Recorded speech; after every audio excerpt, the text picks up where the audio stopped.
Hello, everybody. Welcome to another episode of Yarns with Andy. Today, I've got Mark De Lacey. Mark De Lacey's is a technical director and has worked in multiple large construction projects, nuclear power plants, huge utility projects. Let's hear from Mark. Mark, thank you so much for making time to be here, mate. Really appreciate it. Thanks for having me, Andy. Yeah. Can you tell us a little bit about yourself? Sure. So I started off as an indentured apprentice in a steelworks in Wollongong a long time ago and worked in heavy industry, large-scale production. I worked in mines and helped build a nuclear reactor in Australia, which doesn't happen very often. Yep. It's a research reactor, and I worked in Hong Kong for a little while and then came back to Australia, worked in the utilities industries, then worked on some more large-scale construction in transport infrastructure. Yeah, really cool. Thank you so much for flying from Australia to be here on the podcast. I really do appreciate it. That's the reason I came over. No, absolutely. Not quite. Not really. You just fit me in your schedule, didn't you? No. That's it. Cool. So, Mark, I want to ask you a little bit about how contracts are set up, right? So let's jump into establishment of contracts for large projects and the handover process between small packages. What does that actually mean? Like, what are the challenges that come along with that? Look, that's an important question, Andy, because it's an area that we often don't get right in the construction industry. So the first question you have to ask yourself when you're taking on a big project is, am I going to break this into bits and give little bits to people, or am I going to give the whole thing to somebody else and let them figure it out? Yep.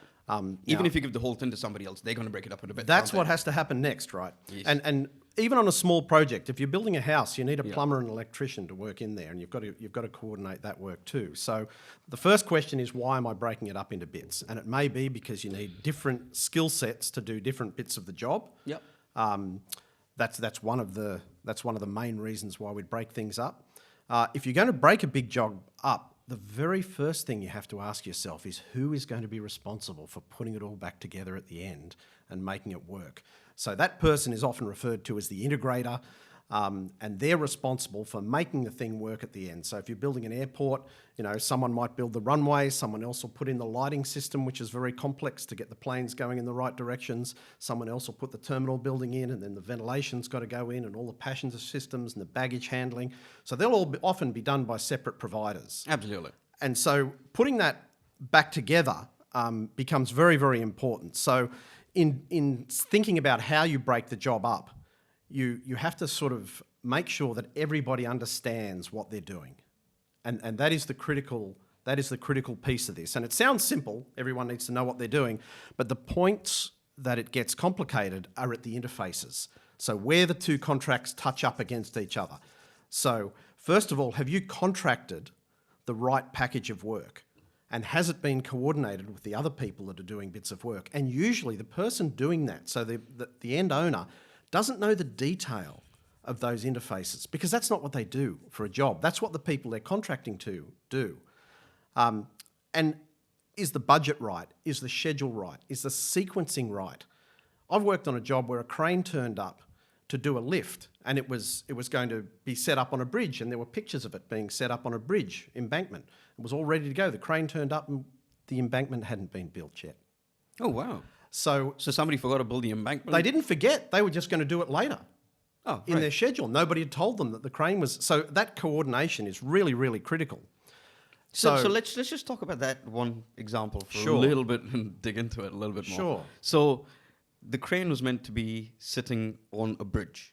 It was sitting on an embankment to a bridge. On an embankment to a bridge. Okay, cool. The bridge itself was being constructed by one party because it had a span that was complex to put in place, and it had to be lifted over some other infrastructure that was already there, and it was very important it didn't fall down on it. Yep. And as the landscaping contractor, if you like, or the heavy earthworks contractor, they had a sequence of events that they were putting things together with. They had to stay out of the way of the bridge supports being built, so they were doing that. Okay. And they were right out of the way, in fact. And they said, well, we'll come along at the very end and we'll put that embankment in place. But somebody would have done a site walk at that point. Of course they did. And they didn't see a bridge embankment not being built? Well, the site work was before the construction had started, right? Yeah, right. So when you get into the thick of it, the engineers aren't on site every day. Yeah, true. It's long periods of time to do this work. But because those contracts didn't really work together, somebody actually thought they could assumed the bridge was built. That's the it. bridge embankment was Yep. built. Yep. That they could place a crane on. Yep, and it wasn't. It wasn't. Interesting. So that's one of the things This that is the goes wrong. fundamental problem of just working behind a desk and not on site, isn't it? It can be, but it's also a problem that we're hoping to solve now with digital twins, where you can actually sequence the job and step it through with everybody in the room looking at the same screen and saying, yep, we're doing that, then we're doing that, then this happens. If that had been done on this job, they would have noticed. You know, that is part of my innovation that I'm kind of focusing heavily on is 4D digital twins. You call it digital twins. It's just development of 4D models. It's really just a model that you can take through, whether you build it simulation in of a model. cyberspace or whether you build it with matchsticks on a table. Oh, 100%. So I have a vision for the construction industry. It's called TikTok for construction.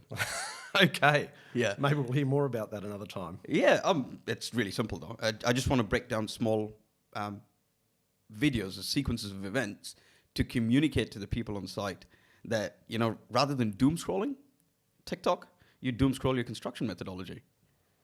And doom scroll the sequence. Yeah, your entire sequence in short, bite-sized chunks of information. That's fantastic. So you've got access to what you need when you need it. Because with a lot of those big jobs, the whole sequence is, from beginning to end, is a long thing, and you can't assimilate all of that at once. So being able to get it in bite-sized chunks when you need it's a great idea. Absolutely. Sorry, we're getting off topic here. Let's step back to contracts and the key challenges there. Sure. Yeah, I mean different contracts working together and interfaces between the two. And the challenges faced at integration, as you call it. Yeah, sure. So one great way of doing that, a simple method that if you apply it tends to work, is the owner, if you like, breaks into bits the contract, and they have interface specifications at the interface. So they tell people, they give them an interface requirement specification, if you like. That tells the people on each side of the interface what they've got to do. Those people then each write an interface control document that they send back to the principal after discussing it between themselves to work out the detail, because they're the experts in the detail. So for example, that would be between piling and your substructure works. For instance, the piles have got to be in the right spot at the right height at the right time to the right quality and able to take the right loads at the right times. So they'll work that out with the substructure guy who wants to come in and put his formwork on and dig his holes and use excavators and have somewhere for the excavator to sit while it's digging and coordinate that. Now, the principal doesn't know that detail, so they can't write that. They don't need to know that detail. No, they don't. They can't write that in their interface requirement spec. But they do have to write something a little bit more technical that says, you two guys will work together to give me the structure in place with the right piles. Have you worked on a job where an interface, what do you call it? An interface? Interface requirement specification, yep. Interface requirement specification was written for handover of every small package to the next? Absolutely. So Yes, you have? Yes, in large complex jobs like railways, where you're building a railway or an airport, or big substations where you've got multiple parties working in, you must have those specifications. And the time when things go wrong is when the specifications aren't right, when they're not clear, and when you don't get the reflection of what you think you want from the experts who actually know what they're going to do. Yeah, right. There you go. So interface specification requirements. Yep. That actually seems like a really good idea, Mark. And that's only half the picture though, Andy. Yeah, the other half of the picture is to get the experts to reflect it to you in their own interface control documents. So they write them and all of those things get bound into the contract. Yeah, there's some food for thought right there. Mark, how does clear, effective communication enable a project to succeed, in your opinion? All right, so it's one thing to understand what it is you want built. Mm-hmm. It's a very different thing to then communicate that to the people who are going to build it. We've talked about breaking jobs up into bits. Yep. Being able to break the job up into bits means you have to be able to talk really clearly to the people that you're going to discuss things with. So the first question, of course, is what are we doing? Everybody needs to understand that at some level. And who's doing what is another thing that you need to provide you with context. When and then kind of how it's going to be done are all things you need. And what are everybody's... Are you kind of describing my job? I guess I am. That is Well, you are because the way I've always described my job is as what I do is I identify who does what, where, when, Yep. and how much of it. Yep. That's it. That's planning. Yeah, Planning. That's what it pretty is. simple, eh? It's not. And it's not also really complex, in that, what are everyone's responsibilities? And once you understand that, then you can start to have conversations. Then you can start to communicate. And that's the basis for the communication. The next thing to think about is to choose the medium. And we're getting more and more of those. You know, if you and I are going to go down to the pub, I'm not going to have my lawyer draft a letter to your lawyer to see if you're okay to go down to the pub this afternoon, okay? and decide who's going to pay for the beer. Well, and that, so you and I might need a lawyer, but normal people wouldn't need a lawyer to figure that out. And so I think getting the medium right is important. And one of the ones I don't like all that much is emails when a phone conversation will do. I hate emails. It is emails in their place, in the right spot, are a great idea. They're fantastic. It's an enduring communication. Sometimes when perhaps you might not want it to be enduring. Do you hate it when somebody forwards you an email and says FYI? Maybe, particularly if I should have done something and I said, I'll do that for you on Wednesday. No, I normally now it's Friday. I always reply back with one letter and say, care.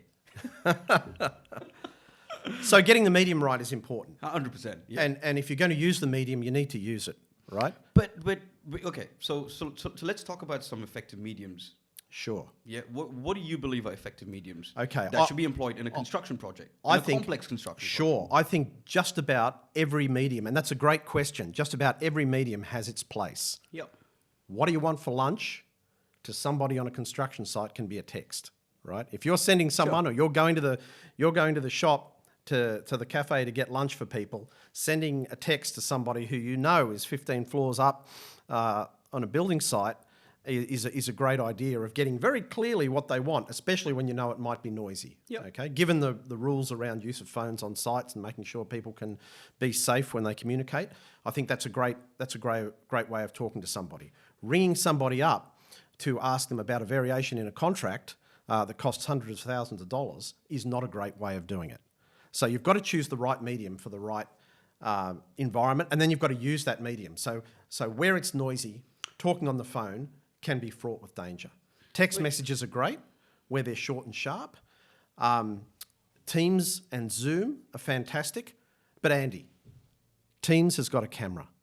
Use the camera. Absolutely, always. But here's the problem I have, the Mark. So with most construction projects that I worked on, like you said, picking that medium is quite important. But here's the thing. There's so much disparate data within the industry. Yep. Yeah. Always keep coming back to, how does one system correlate and interrelate to the other system, and where's your central data pool or data lake that you then pull insights from to make good data-driven decisions? Yep. Right? I'll tell you what, 99.99% of construction projects, I would say, I'd confidently say in the world, do not have that centralized database system where they collate information in a central data lake. It's so disparate, it's fucking ridiculous. Sure, Andy. So you're talking about rules, right, for establishing that data lake and the basis on which you communicate. Yeah. So those rules are really important. If I'm going to talk to you, we can talk all we like, but then I need a system where if I'm making a promise to you that's going to have some weight and is going to endure, we need to remember what I said and what that promise is. So that's a more formal letter. Sure. And so often we'll use phone conversations to get an understanding and to communicate so that we both now have the same idea. Then we'll detail Meeting of the minds, right? Absolutely. Cool. So that we know what we're communicating about. Yeah. Then we can formalise that by, I can say, Andy, I'm just going to put down some minutes of a meeting or a note to you, just reflecting our conversation. And that might be, you're going to build a house for me. That's fantastic because I need a new house, right? I'm going to get that house. It's going to be great. We need to talk about what it is. Otherwise, I could end up with a 1-bedroom cottage or a 9-bedroom mansion, right? You're probably not building me a 9-bedroom mansion if I've paid for a 1-bedroom cottage. But I'm not building a house for free. Let's start there. But And so that's important. So Yeah. so understanding what we're doing and getting the contract, if you like, right, requires a whole series of communications. Some will be text, some will be telephone, some will be Teams or Zoom meetings, and then we need to write some of that stuff down. Now, some of that written down communication can be informal. At the level where we're making promises, you build me a house that kind of looks like this, and I promise to pay you some money that's going to be dollars, not shekels. You know, it's getting that right needs a little bit more form, because if things go wrong, we all need to understand the basis on which we're making those promises and what our obligations are and what our rights are. Yeah, I mean, a contract at the end of the day is an intent to act, isn't it? It is. It is. And there's intentions with which clauses are written, and when shit hits the fan, Yep. those clauses are always, more often than not, misinterpreted. Look, or swayed to. They can be. Yes, they can be. My overarching thought about contracts, though, is the moment at which you reach into that drawer and start to pull out the contract, that is a touch point in a project. You need to really, before you pull it all the way out, why am I doing this? Why do I need to pull out a contract? Can I sort it out without doing that? Because we all love lawyers. Do you? I'm just kidding. But they're not free, right? They're not free, and litigation is very expensive. It is way more expensive than people saying, well, I actually thought that. I can see how you interpret it as that. Look, let's meet in the middle. If you can avoid pulling that contract out, that's a fantastic outcome. And it doesn't matter what the scale of the contract is. So I think I had a director of McCready Construction on my podcast earlier, and he said he would do everything possible in his power not to pull that contract out. That's an experienced person. He's a very experienced person. Yep. Because I don't think anybody gets through 20 or 30 years of building things without pulling out a contract and then sometime later wishing they hadn't. Yeah. Wishing they'd figured it out. Absolutely.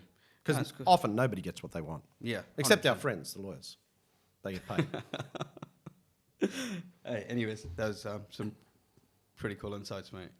Mark, in your opinion, why do you believe projects run over time and over budget?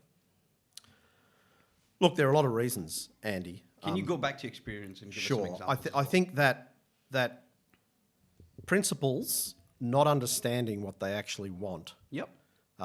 is one of the reasons. And just on the home ownership level, you have some people who aspire to own a home, they look at some drawings and they think that's fantastic, and then they go and stand in the house halfway through it being built and say things like, can you move that wall?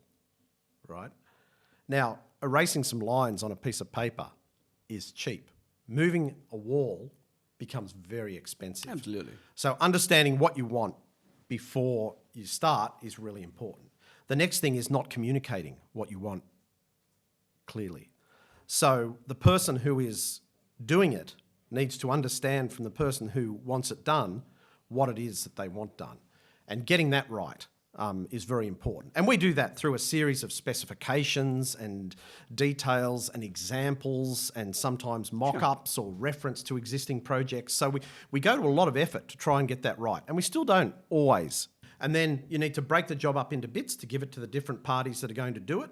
And you need to not leave things out. So people leave things out. Yep. And often they don't realise for a while. But even if we get the interfaces right, somebody has to stand back and make sure that when we're building an elephant, we've contracted 4 legs. If we've only contracted 3 legs for this elephant and we've contracted them perfectly and the interface is right with the body, we're still not happy because we've left a leg out. And if we employ 3 different leg builders, they only know they're building a leg for an elephant. They don't know that there's a 4th leg that hasn't been built yet, right? So the elephant will fall over. So somebody's standing back and making sure there are no gaps. Yep. And almost as bad as gaps, Andy, are overlaps. Do not give the same responsibility to 2 parties because that will be expensive. You think, oh, look, one of them will just do it. But that's not what happens in reality. Both of them won't do it. Well, maybe both of them won't. Maybe both it. of them try to do it. Yeah. Maybe both of them see an opportunity. Maybe both of them do nothing for a long time until it becomes really expensive. Again, when we start to talk about change, we need to be crystal clear about why we're changing something, what we expect, And then we need to check in to make sure that we're going to get what we expect with the change. Regularly, changes are more expensive than people estimate because changes cost more than the original job does. Absolutely. And not only because that, but you've now got to amend your budget, you've got to amend your timeline, you've got to now communicate that timeline, you're going to have a shit fight about why your critical path is impacted. Sure, there's going to be resourcing constraints. Increasingly in the construction industry, we've got resource constraints that have to be built into that. You know, if I have to do some extra work for you, then I can't put my people on the next job because they're still working for you. That's going to cost me money because I've probably, I hope, already made a promise to start the next job. Yeah. So I can't do that. So that gets expensive. So you have to then bear the costs of that. So the general rule in construction is don't change things unless you need to. And if you do need to... But it is inevitable. It is, Andy, it is. It often happens. Well, it could be your government regulatory body. It can be. It can be a stakeholder. There can be a big boulder under the ground where you didn't expect to see one. There's all sorts of reasons for change. I'll tell you what, I've never written a program at Tender that was delivered exactly the same as an as-built program. That's right. So things change. The critical thing with changes is that everybody understands why we're changing because the motivation is important. You need that for context. Everybody understands what is being changed and what the knock-on effects are. And often that last one is where you get caught. Yeah. It's the knock-on effects that people don't consider that end up having unintended consequences, additional costs, more design work being done while there's construction work being done. So now all of a sudden the designers are under pressure. They're more likely to make mistakes. The reviews are likely to miss things because the reviewers are under pressure and you get blowout in costs. Yeah, 100%. And this all comes back to the effective communication that we were talking about. It absolutely does. It absolutely does. If people understood exactly what the client wanted, if the client understood exactly how the builders were going to build it, and the system designers were going to design the system, and the customers were going to interact with things. You know, in large airports and railway stations, sometimes it's not until you get customers in there that you find some of the challenges you face, and you need to make changes then. So yeah, I've experienced that in airports. Working on Auckland Airport. Interesting. That's really cool insights, mate. So, Mark, health and safety. Sure. Influencing positive change and taking a stand. What does that statement mean to you? Look, health and safety in the context of construction sites is very important. Accidents are not inevitable, but they often happen. They can be small things or they can be large, really catastrophic things, and they touch people's lives. So we all should focus on making sure that we go to work and come home in the same safe way that we went to work. And that's really important. So on very large projects, you've got whole departments of people that look after that to try and keep people safe. The law is set up so that there are consequences for people that don't try and keep people safe.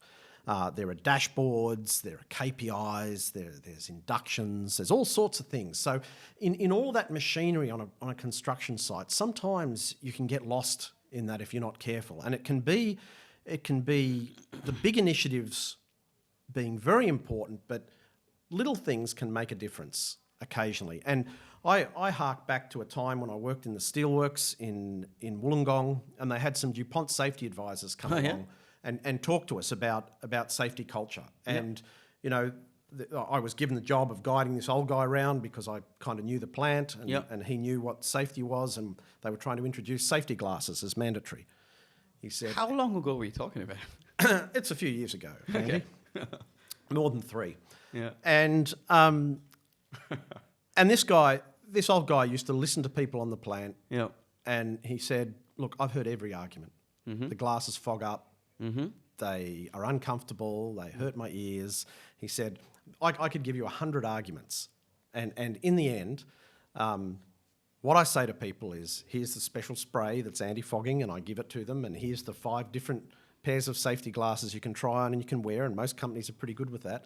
And in the end, I have to say to them, I'm really, really sorry. But if you can't wear safety glasses, the general manager has told me, I have to find something else for you to do. And if we can't find something else for you to do, you're not going to be able to work here anymore because everybody on this site has to wear safety glasses. And do you think that's the right way to approach things? Look, I think it is. I think it is in the end. Safety glasses are a very important part of working on large construction sites. So let's touch on that though, right? Sure.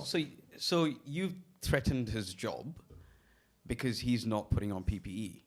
Are you sure that's the right way we want to approach things? It's absolutely not the way that you want to approach things. You want to approach things by finding out why somebody isn't wearing PPE. There we go. And So find the root cause. Making it possible But- for them to wear PPE. Also get him to understand the consequences of that inaction That's right. would go much further than saying, mate, I've got to kick you off site. No, you know well, what I mean? Like, I mean, An eye I've had injury, this conversation. an eye so- injury can be a bad thing. I was walking onto a plant Yeah. many, many years ago. I had a pair of safety glasses on. A guy was actually putting a safety sign up, and the drill broke as I was walking past him. And he wasn't wearing his safety glasses? He had safety glasses on, and so did I.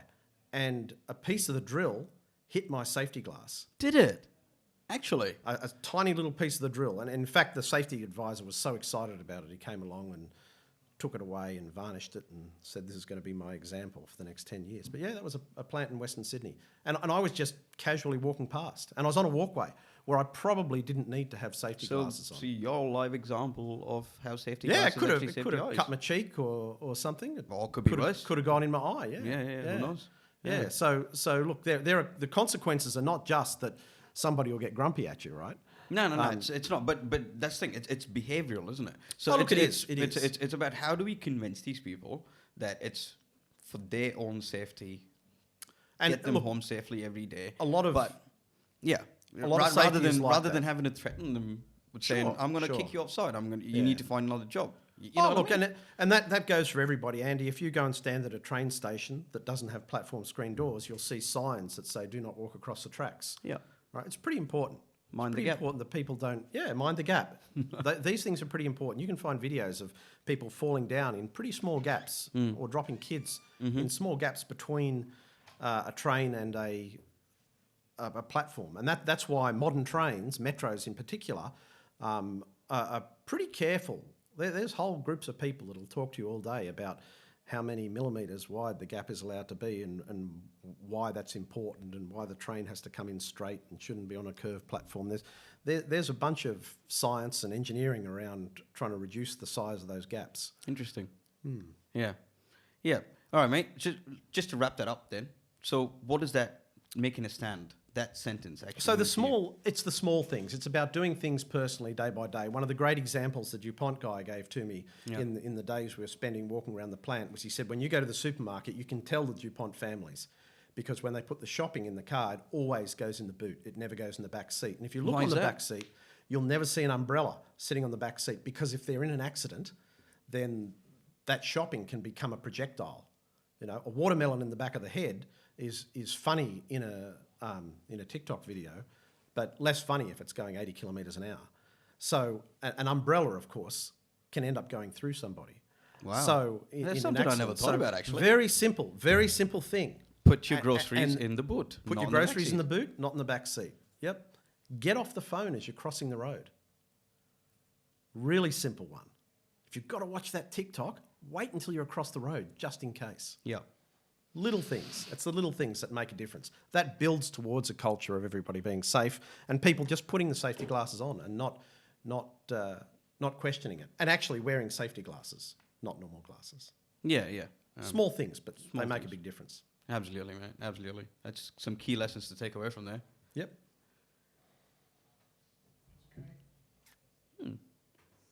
You forgot your example of putting the guys on site. Which one? The DuPont example of how they put the manager on site to improve the. Oh yeah, I didn't tell that story. Yeah. I can Can can just tell it. cut another bit? I can just tell it separately. So I'm happy to just run through that now. So Just make a note that we slotted in. Yeah. So another thing I heard from this DuPont guy as we walked around the site was that I think in between the Second and Third World Wars, DuPont was having lots of industrial accidents on their site, and they were causing explosions. They had chemical plants. What sort of sites are we talking about? These are manufacturing facilities. Yeah, right. Okay. So they had chemical plants and explosive plants and all sorts. So they were blowing up. And so one of the initiatives, the story goes, is that they gave the general managers free housing, and it was opulent housing, right? So for them and their family, whilever they were the general manager, they gave them opulent houses, and the rates of accidents on the factories dropped off dramatically. So Because it was they a gave the guy great a free success. house? It was a great success. Hang on. Because they gave the general manager a free house? Yeah, and it's not the fact that they gave them a free house, Andy. It's where those houses were. So those houses, Let me guess. they were located on the plant. That's exactly what I was going to say. You put a plant on site A house to on site. improve. A house on very close to the plant, and that automatically improves the health and safety culture of the entire plant. It had. That's genius, isn't it? That's buy-in, right? That's buy-in. That's getting skin in the game. Yeah. That's getting skin in the game. And look, most people these days have that skin in the game from the legal framework that sits around the responsibility of general managers now, but nothing brings it home like, seeing your wife or your kids come home to somewhere located right next to the factory. And that place is unsafe. Well, you make sure it's not, don't you? Yeah, I mean, obviously, because your entire family's going to be right next to it, isn't it? Yeah. That is absolute genius. Mark, I want to touch on something that you're very passionate about, something that... Sure. You're a blacksmith, or a part-time blacksmith. I'm not or really. I'm an amateur wannabe hobbyist. Hobbyist? Who occasionally gets to work with blacksmiths, sure. Wait, that's not a normal hobby. I mean, it's not what an 80% or 90% of the population would get into. How did you get into Look, it? probably not. I blame my wife. You do? Many years ago. Mate, you better be careful about what you say here. many years ago, she, for a birthday present, gave me this little wrapped up parcel. And when I opened it, it had literally a rusty piece of steel Yeah. and a couple of bits of wood and a few brass pins in it. Okay. And it was all sort of packaged up, and it kind of said knife making kit on it. Interesting. And so I, being the modern guy I am, went on YouTube and had a look at how to make a knife, and there were some instructions in the kit, and so I, got some sandpaper and a grinder and, some bits and pieces, and I made this knife. And I polished it up and, got finer and finer sandpaper and made it sharper and sharper, and then I just had this one step left, which was the heat treating. And they had an open day at Everleigh Works, which is a blacksmithing shop in Sydney. Yep. Used to be an old railway workshop, and now it's run by the Willy Wonka of blacksmithing, right? What's his name? Matt Mewburn. Right. He's a legend. And anyway, so I took it along to their open day, and there were some experienced blacksmiths there, and they looked at it and they talked through the process and said it looks pretty good, and they looked at it a little bit more and said, so how did you go with the heat treating? And I said, well, I haven't done that bit yet. And they all burst out laughing. Right. Now, it turns out that when you heat treat the knife, if you sharpen it to a sharp edge and then heat treat it, you'll end up with a nice little ripple on the sharp bit. Right. Okay. I didn't know that. It wasn't written in the instructions. I skipped that bit in the video because it was more than 3 minutes long, and I probably left that bit out at the end. And so they said, we actually do courses and teach you, how not just to grind, but how to actually forge. And I go, with a hammer and an anvil? I go, yeah, look around. So I went along and started doing his courses, and I did course after course, and I made a herb chopper, and I made an axe. It took 4 days to make this pattern welded axe that looked really good. And I did more and more of his courses, and I started going along more and more to his blacksmith shop, and eventually I got my own anvil and my own furnace. Yeah. Good on you, mate. And I learned how to use his big, heavy power hammer and all the tools there. Yeah. And it's a fantastic community. It's a great group of people. They don't just make axes and knives. I made lots of hammers and tongs, and I made a fence and some gates for home door handles, and I made my wife a rose. And all sorts of things. It's a really great hobby. It's almost a lost art, and one of the great things about it is you get to make tools that you then use to continue the craft, which I think is just a really great way of doing it. And I'm an engineer by profession, and there's a lot of engineering in the heat treating and the size and the shape and the chemical formulation of the steels you use and Have how you they're put attempted to together. make a sword yet? A Japanese sword? The one I you haven't always yet. see in the movie? Yeah, you see them in the movie. I haven't. know I've what made I'm some. talking about. I've made some nice knives, but nothing in the sword department yet. No, Oh, mate. no. That'd be pretty It cool takes if a you lot of attempted. effort, I and bet it does. And heating a long piece of steel and not heating it in bits is difficult. Matt's got some furnaces that he can do that with, but they're very big oil-fired furnaces and they take a long time to heat up. And Give it a go, though. Yeah, maybe a one sword day. one day. One day. Yeah, make a TikTok video and put it on TikTok. And put it on no. No. This guy like straight up, nah, I'm not going to do that. Put it up on YouTube, mate. Maybe YouTube. That's right. For old put it people, on- as my kids would remind me. Yeah, you're not on TikTok, though. No. Yeah, talking about kids, though. Yeah. Shout out to your boy. What's his name? To Alex. Yes, I Yeah. wouldn't be sitting here if it wasn't for Alex. I said I was going to New Zealand and, doing all this work and I had to meet this guy and I've got to wait around while he does these podcasts. And he says, why don't you go on the podcast? So thanks, Alex. Thank you, Alex. Thank you, Alex, for getting Mark here. I really do appreciate it. Yeah. No, mate, it's been really interesting chatting with you today and for all your insights. I really do appreciate your time and Thanks very much. Thanks very much for having me on. cheers, mate. See you later.